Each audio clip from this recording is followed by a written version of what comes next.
Salut tout le monde, c'est le prof crypto, ravi de vous retrouver pour une toute nouvelle vidéo. Aujourd'hui, grosse partie graphique, on ira faire un tour sur Bitcoin qui s'en va selon nous enfin vers les 130 000, 140 000 dollars en ayant validé une pattern de plus assez bullish pour la suite du run haussier. Un run haussier qui, on l'espère, sera suivi par Ethereum et des alts. On ira voir les alts qui peuvent être super intéressants pour jouer la suite du cycle haussier. On parlera évidemment de ce qui s'est passé ce week-end entre Trump et l'Union Européenne, la grosse semaine macro qui nous attend du côté US. Donc encore une fois, un programme bien chargé aujourd'hui. Mais avant toute chose, pensez à vous abonner à la chaîne du Prof Crypto. Vous avez dorénavant tous les jours des vidéos dédiées à l'actualité du marché crypto. Donc si vous voulez ne rien louper et être sûr de réussir votre cycle crypto, pensez à vous abonner et à lâcher un gros like pour soutenir le contenu. Ok, on commence avec donc Trump qui finalement fait machine arrière hier soir concernant l'Union Européenne. Donc il avait sorti une bombe vendredi avant la clôture des marchés européens en disant que ça n'avançait pas avec l'UE, donc il leur imposait 50% de droits de douane. Une annonce qui avait fait chuter directement les différents marchés. Si on prend le Bitcoin à ce moment-là, on va se mettre en délit pour que vous ayez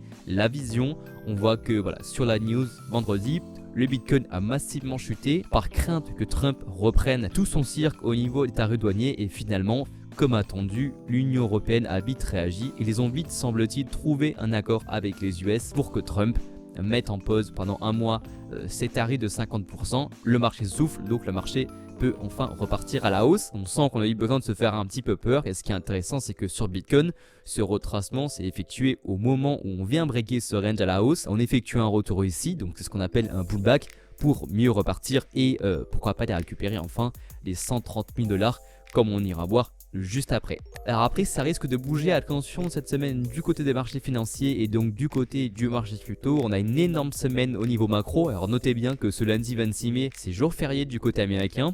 Donc attendez-vous à ce que le marché soit relativement calme. Après, attention, on peut se faire surprendre. Mais dès mercredi, ça va commencer à s'accélérer. On aura les mini du FOMC, donc les minutes de la Fed. Donc la Fed fera un compte rendu écrit de la dernière réunion du FOMC. Donc lorsqu'ils ont encore une fois pas baissé les taux. Et généralement, voilà, le marché peut réagir assez fort en fonction de ce qui est dit par écrit. Je le dis également, grosse journée avec le PIB US à 14h30, important à suivre pour timer des éventuelles récessions, et également les chiffres du chômage, et surtout l'antagoniste de la semaine, c'est le PCE Core qui sortira vendredi prochain. Donc on calculera ici l'inflation, les prêts à la consommation des ménages, et là on sait que c'est un chiffre qui est énormément regardé par la Fed pour oui ou non baisser les taux. Donc il serait intéressant de voir une inflation continue de baisser, ce qui prouverait à la Fed que l'inflation, après avoir connu un plateau, après bien descendu, là est prête à repartir à la baisse, ce qui pourrait grandement l'inciter, vous le savez, à enfin pouvoir baisser les taux, chose attendue depuis maintenant trop de mois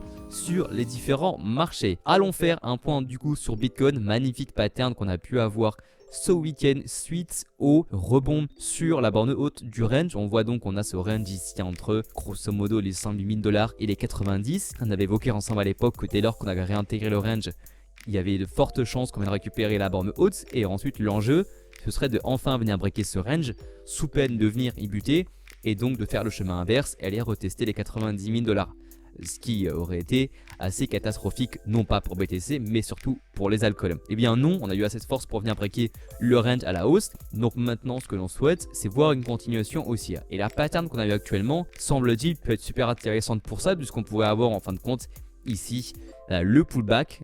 Dès qu'on break, on effectue un pullback. Alors on aurait pu breaker beaucoup plus fort et faire un pullback par la suite, mais il peut se faire directement. On break, pullback, FUD, ici voilà, grosse inquiétude avec un fake out qu'on pourrait venir réintégrer le range et à ce moment là retester la bande basse, donc un cataclysme surtout au niveau des alts. Là on défend bien ce niveau, les altcoins sont plutôt résilients, on ira faire un point juste après. Donc maintenant ce qu'on souhaite c'est effectuer un joyeux remont, effectuer le pullback et aller tester cette cible théorique des 135 000, 140 000 dollars qu'on a pu target ensemble ces dernières semaines avant d'une nouvelle fois distribuer et pourquoi pas à ce moment là rentrer enfin en bear market. Donc on va faire super attention aux alts puisque évidemment là sur Bitcoin, si on vient valider vraiment le pullback et qu'on vient à breaker ce niveau là des 112 226, à ce moment là je pense qu'il a des grosses positions à prendre au niveau des alts. On va partir en découverte des prix sur BTC, ça va se relâcher, ça va se détendre au niveau des alts et on peut avoir de très grosses performances sur ces derniers.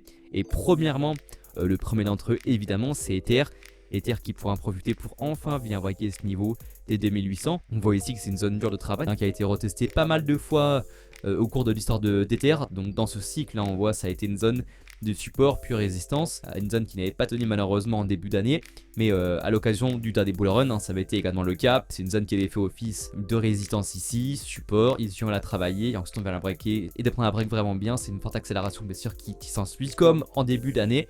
Donc maintenant c'est une zone qui pourrait acter grandement la suite des événements sur Ether. Si on arrive à bien la braquer, c'est un retour dans le range entre les 2008 et les 4000 $. Et ensuite pareil, si on arrive à s'affranchir de ce niveau, c'est l'ATH et une découverte de prix sur Ether. Et à ce moment là, sûrement un début d'Alcon Season. Donc on va surveiller vraiment ça sur Ether et sur BTC. Donc on rappelle, la zone à surveiller sur Ether c'est les 2008. Le Tao qui souffle un peu après sa belle envolée. Il est toujours pas intéressant selon nous pour accumuler, beaucoup trop haut. On est en divergence au niveau du RSI Daily, donc on doit attendre des plus gros retracements pour prendre pourquoi pas une entrée. Par contre, ce qui nous intéresse de plus en plus, c'est le Kaspa. Le Kaspa, voilà, il y a peut-être une position à prendre pour une continuation haussière. On n'estime pas encore que c'est les moments pour entrer. Cette zone-là, au 0,07 presque, est plus intéressante. On pense même qu'on peut la rectifier si on prend le retracement Fibonacci de l'extension haussière ici. On remarque que dorénavant, la zone de rechargement, on la voit ensemble en live, a changé. Elle se situe plutôt ici, entre les 0,0832 et les 0,7 justement. Donc le Kaspa, voilà, s'il y a un petit shakeout là sur le marché, ça peut être intéressant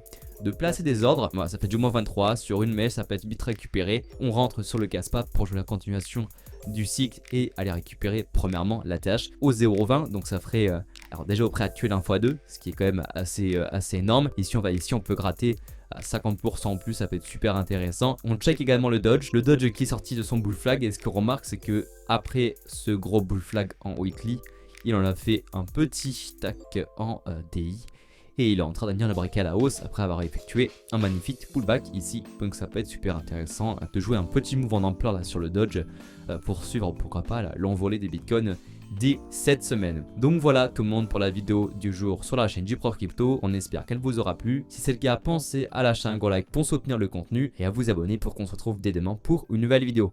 Au revoir.